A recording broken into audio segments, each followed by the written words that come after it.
Pollution, traffic chaos, broken roads, flooded streets, population explosion, crumbling infrastructure. It's a jungle out there, and only the fittest can survive.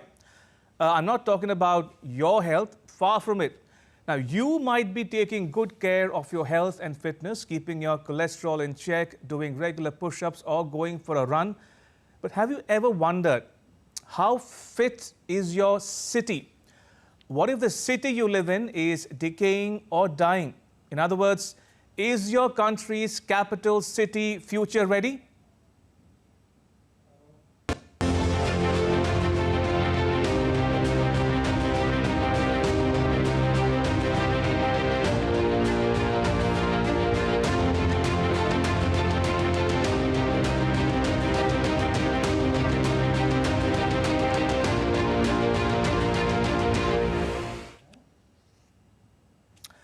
Overcrowding, traffic congestion, worsening air quality, add sea level rise and global warming to the equation, and we have a nightmare on our hands.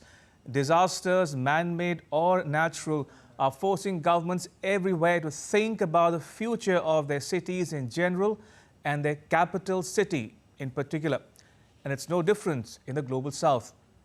Fortunately, some countries are doing something about it. For instance, Egypt has a brand new capital city. So does Indonesia. Liberia and Thailand want one too. Now, Nusantara is Indonesia's new capital city to be. It's the jewel in the crown of the 10-year-old presidency of Joko Widodo. Widodo celebrated the country's 79th Independence Day on 17th August in Nusantara, not Jakarta.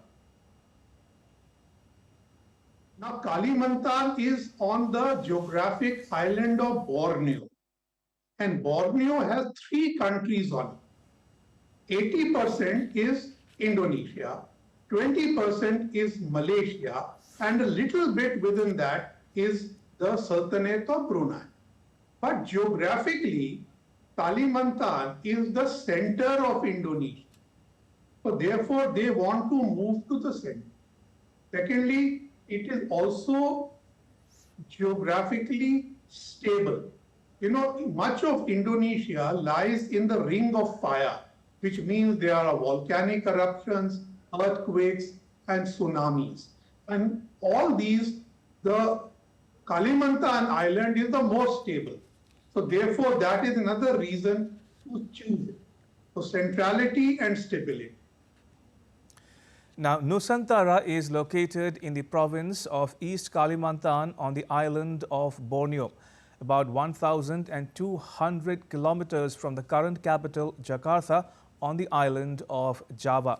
Nusantara will replace a sinking, polluted, overpopulated and congested Jakarta. Jakarta has so many problems because it was not developed as a capital city since the beginning. And on top of that, because of climate change, the rising of sea level, Jakarta, because of the area where the headquarters of the trade office of the colonial rulers was in the coastal area, then it is prone to the rising of the sea level, and on average of 8 meters, it becomes again and again below the sea level, and then flooding almost every time. And of course, it could unnecessarily hinder all the government activity as well as the business engagement. Nusantara's centerpiece is the eagle-shaped presidential palace, winged like the national emblem, the mythical Garuda bird. The Garuda Palace, as the new President's Palace in Nusantara is called, was the venue of the flag-hoisting ceremony. Widodo, more popularly known as Jokowi, is the first president of Indonesia to attend a state ceremony in the new capital city to be. But the $32 billion mega project has been plagued by construction delays, funding problems and resignations of project leaders. On top of that, the government employees are hesitant to relocate there. Some 10,000 civil servants have been ordered to relocate to Nusantara from September onwards. But for now, Widodo has deferred signing a presidential decree declaring Nusantara as the new capital city. He's left it to his successor, President-elect Prabowo Subianto, who will be inaugurated on the 20th of October. Indonesia's ambassador to India concedes that setting up of the new capital could take more time. I cannot say for sure when that we will begin the official relocation of the capital city, because all preparation needs to be done. But like I said, learning from other countries, it needs 15 to 25 years for a country to relocate fully a capital city. Indonesia declared independence in 1945 after more than 3 centuries of Dutch rule and Japanese occupation during the Second World War of what was then the Dutch East Indies. It is so heartwarming because to be able to see the effort and political commitment to establish a new capital where which we are dream of as a citizen is very heartwarming. The Indonesian government says it wants to build Nusantara to spread development away from Jakarta, which has a population of 12 million people. Widodo resurrected a long-shelved plan to relocate the capital soon after taking office in 2019, after experts warned that Jakarta was sinking. Now, the east coast of the island of Borneo was chosen as the new site for a capital, and for a reason. The best place to govern Indonesia, the spread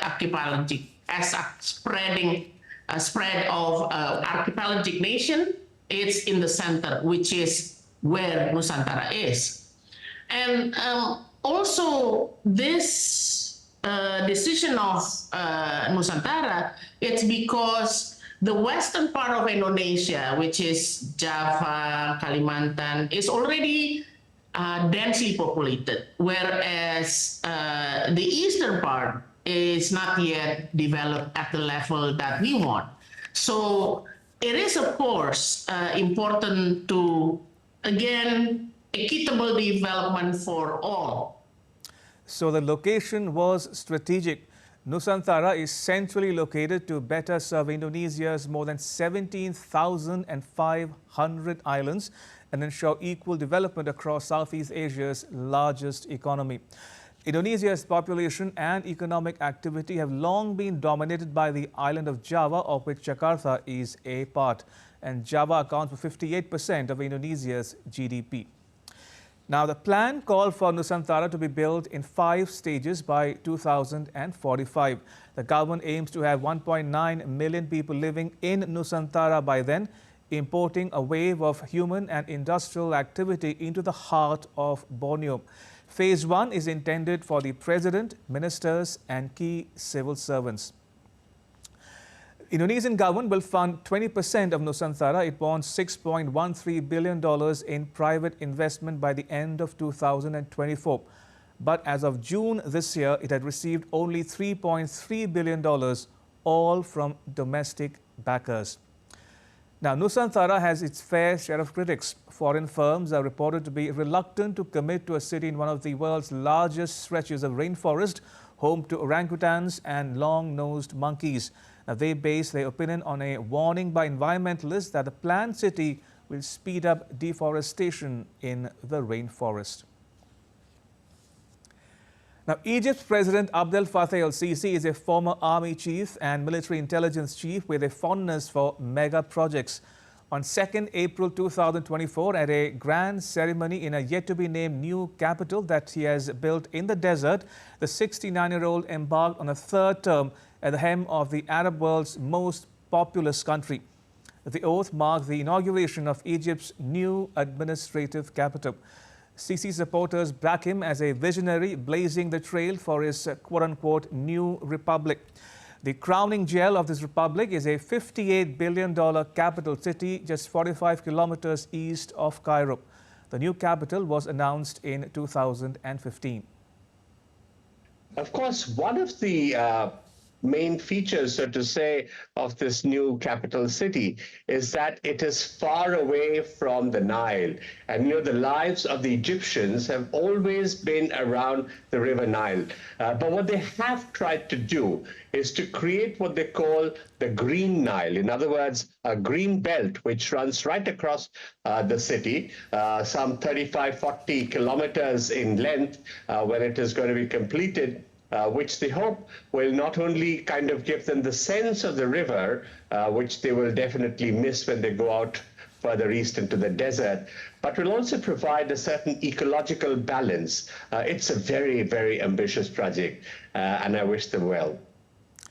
Now, I want you to take a look at how Cairo looked like from space. Now, this was in the year 1965 on the left-hand side of your screens. On the right is a similar picture taken from space in the year 1998. More recently, US space agency NASA shared the then and now photographs of Egypt's new capital city. The first one on the left is from 2017, and on the right is what it looks like this year, that is in 2024. Now, the photograph showed the Ministry of Defense called Octagon. It has a sports stadium, Africa's second largest.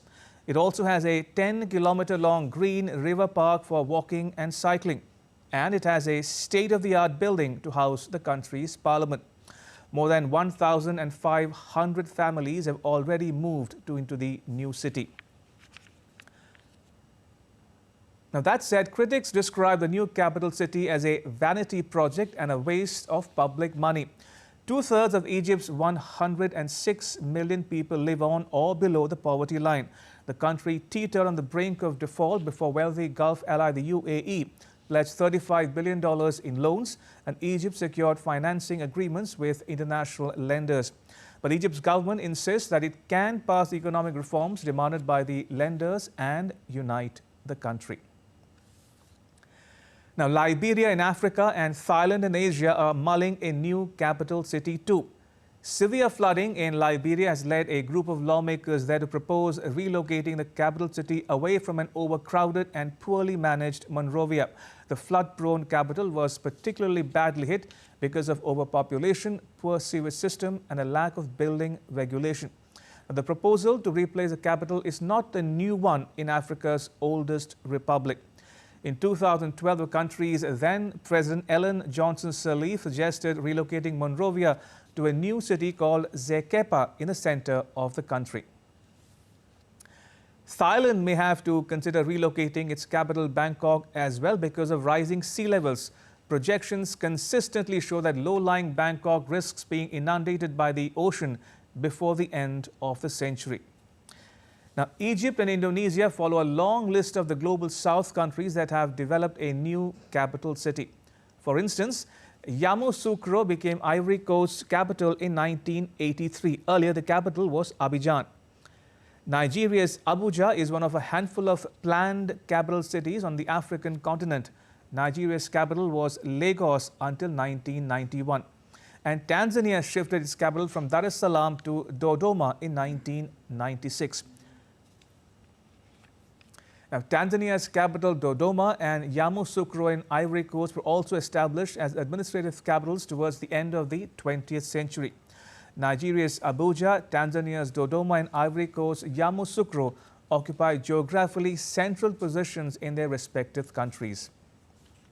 Also, Almaty was the capital of Kazakhstan until the government moved the capital to Astana in 1997. Also, Malaysia shifted its administrative capital from Kuala Lumpur to Putrajaya in the year 1999. Now, the Prime Minister's office and residence is in Putrajaya, as is the country's top court, but the parliament still remains in Kuala Lumpur. The development of Putrajaya began in August 1995 and it was completed at a cost of $8.1 billion. Now, Egypt wants to project its new capital as a venue for hosting the 2036 Olympics. It believes that its purpose-built new capital is fit for purpose to host the Summer Games. Incidentally, India wants to bid for hosting the 2036 Olympics too. So the competition might have just gotten tougher. All right, so that was all about capital cities for the future. Now to our weekly poll where you, the viewer, get to have your say. And we're asking you, do you prefer living in a capital city in spite of its problems? Yes or no? What do you think?